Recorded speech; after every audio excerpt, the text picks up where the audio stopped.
ladies and gentlemen, welcome to another Ultra Confusion interview. This time I have the entire team behind the game Battle for Candora. So let's have everyone tell us your names. I'm Chandler. I'm Connor. I'm Charlie. I'm Sheila. And I'm Barry.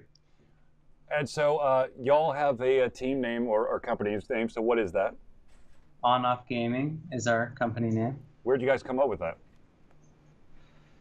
Well, it's kind of at first we thought we might be doing games that were like had an offline and an online component. Mm-hmm.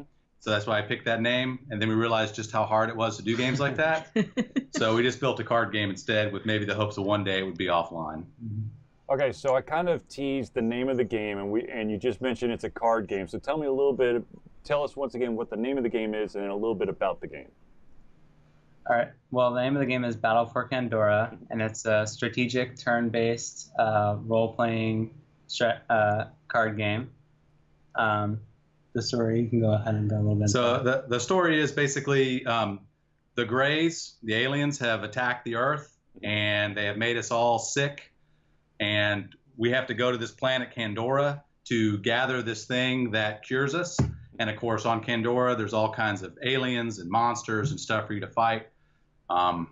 And you know, it's an evolving story. It's a single player game first, but it's an evolving story. There's lots of cutscenes, and you know, if we were as big and as powerful as Blizzard, it would be like Diablo from that perspective. Okay. So you say it's a card game. So tell us a little bit about some of the mechanics of the type of cards that you'll see in this game. Well, there are two main types of cards. There's your champion cards, which have a huge range of all different kinds of characters. Mm-hmm. And then there's your food cards, which is what you use to enhance your champions while you're in battle. Those are the two primary cards. And our champions are, well, Chandler, what's some of our champions from history? Well, we have Washington, we have Abraham Lincoln in there, and Earhart. Yeah, we got a whole. We have Spartacus. Yeah, Spartacus. Robin Hood, right? So our goal was to try to. The humans are bringing back from the future, or bringing to the future champions from the past to help fight the Grey. That's part of the storyline as well. So we have all these characters from the past that are a part of the game as well. So after playing the game, I noticed that there's a certain number of levels, and each. Ever so often you got a little bit of a different type of objective. So how do y'all how did y'all come up with some of like the bonus objectives and whatnot? Because some of them are a little simple, or like eat a lime in this level, and then other ones are a little bit more complicated with can you one-shot this one guy? So how did you come up with all the different bonuses and the objectives for each of the levels that players get to play? Well, just by playing the games, you'll run across challenges, or sometimes when we play the game, we think, are we able to do this? Like, for example, one-shot someone. Mm-hmm. So sometimes we would try to build up a huge attack to one-shot people, and we figured, why not just add that as an objective for some of the levels? So most of the objectives are like that, eat a lime or get first blood, or, et cetera, et cetera. So. And to also encourage the player to think differently about the cards in their hands, that maybe they hadn't had an opportunity to strategize the cards in that way. Mm-hmm. Right. I did notice that they're, like I said, with like the eating the lime, it's a simple thing to do. However, it makes you go back and reevaluate your deck. Does my deck actually have a lime? Do I need to add a chili or whatever? And then you kind of, I don't want to say force, but you allow the user, the gamer, the player, to see what that effect has on the overall gameplay. Right. So, as we can plainly see, that y'all have quite the team. So, what role did everyone play in making this game happen? I was pretty much the one that knew how to play through every single mission as the tester, so I could easily find bugs that weren't supposed to be in each mission easily. Yeah, I was the lead animator. Basically, every single animation and interaction you see in the game was done by me. I did the majority of the art, and I also composed the music. And I'm kind of the business role of it. I help with the game development and just the management, project management end of stuff. And I did most of the programming, actually all the programming. I tried to get them to help me program, but we haven't quite gotten them to that point yet. And then, of course, we all did game design. They keep forgetting how important the game design aspect of this game, because it is a strategy game. It's not just a shooter. So there's a lot of design a lot of things that we had to kind of work through, and balancing and spreadsheets. These guys are masters of Google Docs. Of course, he's a master of Illustrator and Logic Pro, and he's a master of Spine and Illustrator, right? So, I mean, we've definitely, part of our goal was to teach these guys how to make games for real, not just, just pretend like they're doing games. That wasn't the goal.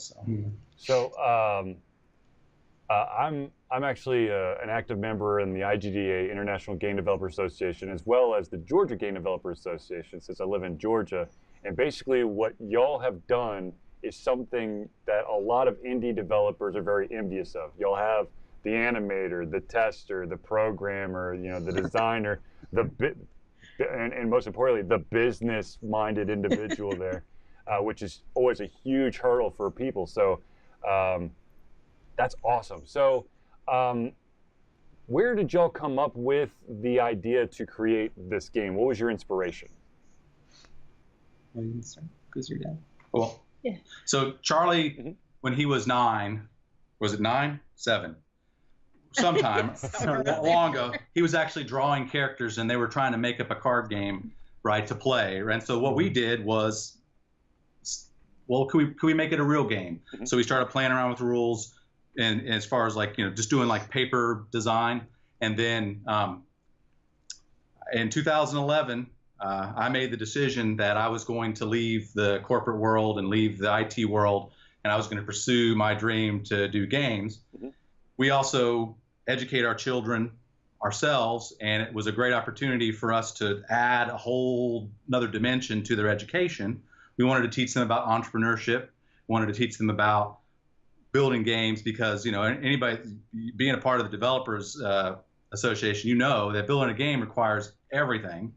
So we wanted them to see the whole process. We also wanted them to learn how freaking hard it is to make games, because everybody wants to make them, right? Pretty much. But then when they start doing it, they realize very quickly this isn't easy. Right. Absolutely. I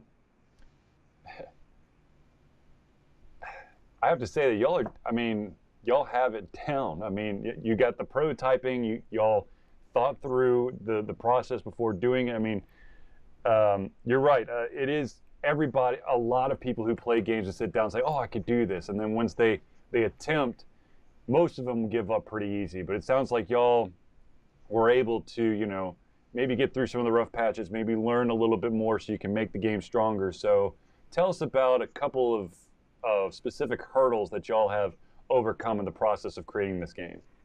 One of the earliest hurdles that we had was just simply learning what the best programs were to use for a game, because we didn't start off with a 2-year subscription to Creative Cloud where we could just use we start off with Paint.net, which is basically just MS Paint, but you have transparency. And GIMP. Yeah, and GIMP. Yeah. So we started out just with the very basics, and obviously, even before that, on paper.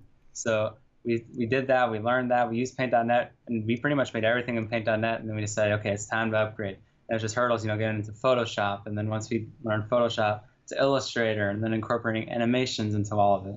So just learning all the programs was one of the biggest hurdles, but it was definitely very worth it. Yeah, the whole asset management, creation and management. I think also the process of building a game and trying to separate what you can accomplish, because when you start off young, you don't know what you're doing.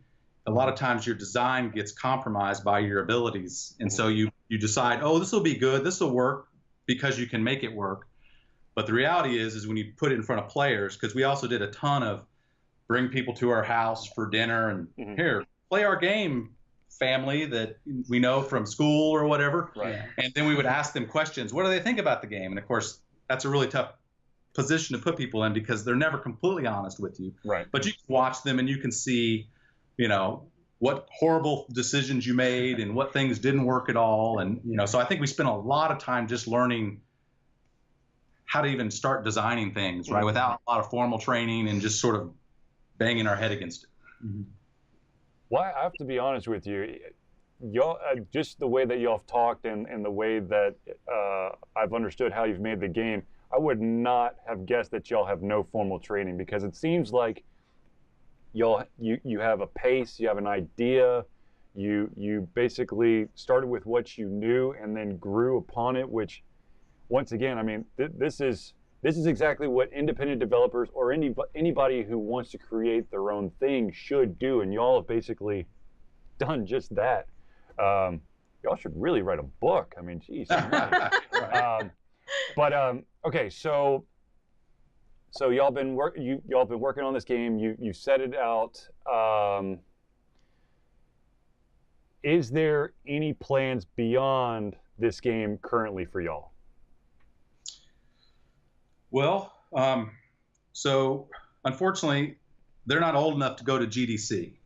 So I went to GDC this year, and that's the first time that I've actually been to GDC. In my previous life, I went to training and stuff like that, but never for games. Right. GDC opened my mind to a lot of things that are wrong with our game right now. Mm-hmm. You know, we have a really, let's talk some gaming speak. Like our onboarding is terrible, right? We have a real hard problem getting retention because there's a lot of complexity in our game. So, you know, we've been spending the last couple weeks since we got back from GDC really just thinking, what can we remove from the game? So yes, we are, you know, 5 years ago, the word on the street was, if you didn't get your game launched and didn't have success in 90 days, you should move on to the next game. That's not the way it is anymore. People work on their games for years after they're released, 2 and 3 years. So we're going to do the same thing. We're going to try to figure out how to get our retention numbers up. We're going to try to figure out how to get our long-term value and get more people past our tutorials and into the game, and continue to improve our champions and our abilities and the features in the game. So, you know, just like a real game company, because we are a real game company, would do, that's the kind of things that we're going to do moving forward. Mm-hmm. Once again, something that a lot of independent developers should know but don't. Your product's ever evolving now, especially now. Your product's ever evolving, and GDC is an amazing place to go, because it is absolutely eye-opening, and you can learn a lot of tricks of the trade, and you can also rub elbows with individuals who may have even been in the same predicament or in the same spot as you, and you can basically kind of learn from them so that you can then create a better product in the end. Gosh darn it. I'd ask y'all what your advice is for any future creators, but y'all have basically been outlining exactly what you should be doing throughout this entire interview. But is there anything else you would like to say to anybody who wants to create their own project? I mean, it'd probably just be more on what he was just saying. We were talking about earlier, if we had went to GDC or we had done something like that way earlier in our career and opened our eyes up, it would have been, it would have like thrown the learning process like so much faster. So if you're just starting up, it's a huge suggestion to go do something like that. Go spend a week in California and learn about game developing, because it really did actually help a lot for us. Yeah, so definitely focus on training, but you've got to be careful not to allow analysis paralysis to kick in, because you can find yourself just getting stuck and not taking action. So you still want to, you know, keep it simple for yourself, take action still in those steps, but learn, you know, like you said, rub elbows with the people who've been there and done that, and learn from them as you're moving forward. And soft launch, put your game out there. Nobody's going to know it's there. Right? I mean, there's so many things out there.